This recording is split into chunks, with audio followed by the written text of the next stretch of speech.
พี่น้องผู้ใดที่ในยูทูบเบอร์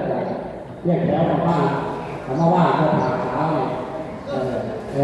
ว่าเคยถามเขาเลยเรียกที่คนละเรียกเราแล้วก็จะรับเรา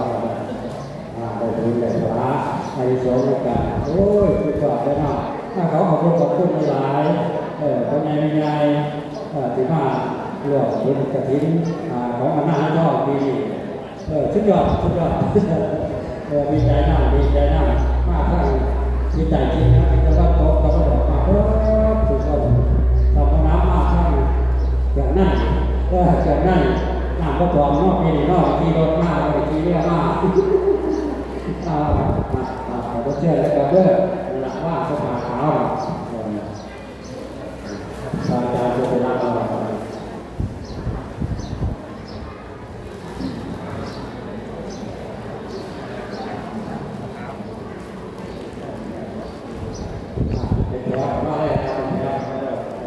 ก็ต้องแช่เที่ยงกันเป็นแล้วยุ่งง่ายเพราะว่า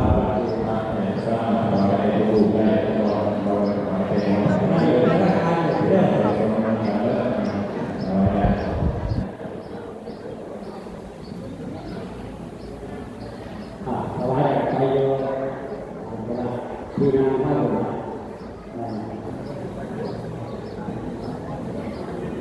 วงว่าผ่านช้าเนี่ยเลิกแล้วว่าได้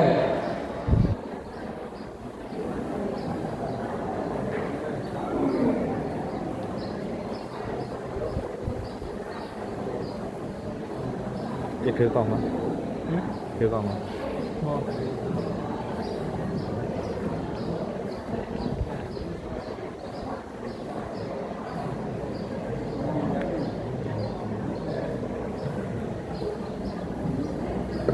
เขาเป็นคนพูดใ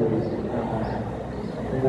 ก็น่าเป็นน่าแบบคนที่ดีน่าพูดเป็นน่าดีใจถ้าได้ก็ดีใจเขาจะต้องก็เขาใช้แก่งานก็หมดลูกงานเลย9%ไม่งั้นเราจะ